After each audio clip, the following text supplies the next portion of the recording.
Welcome to Green Japan. The shipping industry is betting on ammonia as one of the most promising future fuels as part of a cleaner energy mix. It's versatile, abundant, you can store it and transport it. But for ammonia-fueled shipping to become a reality, several things need to happen.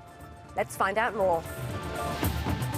The shipping industry is responsible for about 3% of global CO2 emissions. A report from the IEA says that to hit zero emissions by 2050, hydrogen-based fuels, including ammonia, should account for 30% of maritime fuel.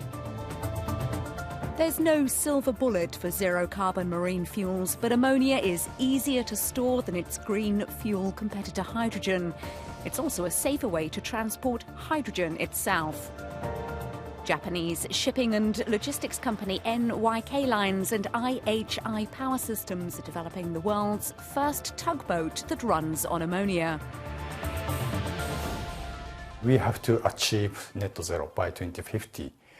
We have to emit the greenhouse gas. Ammonia is the most advantageous solution, we think. Because firstly, that is zero emission and does not emit any greenhouse gas.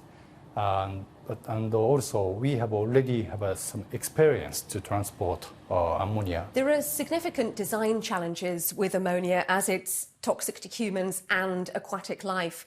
What is NYK doing to mitigate these concerns? Safety is our most important and fundamental top priority items. Currently, what we are doing is risk assessment is in progress, which is held with Japanese governmental body, the Japan Coast Guard.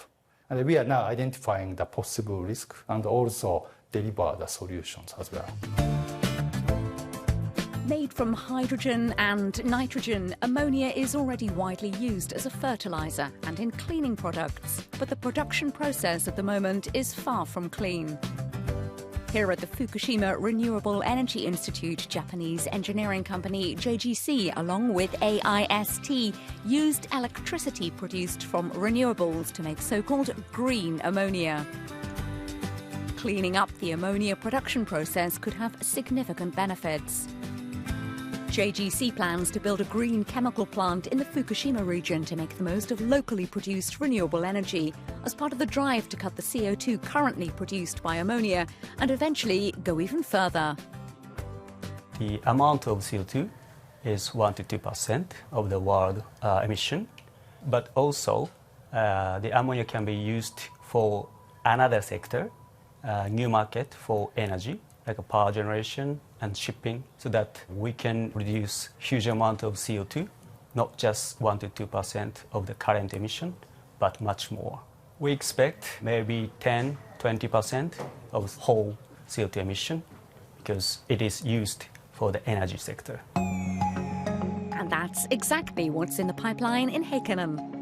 In a world first, JERA, Japan's largest power generator, will trial a project at its coal-fired thermal plant to use 20% ammonia, with the aim of running fully on ammonia by 2050. Once operational, the power plant will produce roughly enough electricity to serve the neighbouring city of Heikkinen, a city with a population of around 70,000. Ammonia is already used at the plant, so scientists have been able to lean on existing technology and knowledge. Crucially, however, a new supply chain will have to be created using traditional ammonia along with carbon capture, so-called blue ammonia. So we have to make a new supply chain from the outside of Japan. Now we are thinking the blue ammonia for using, and also we will develop the green ammonia. But the green ammonia is not still in the developing phase, and the volume is relatively small.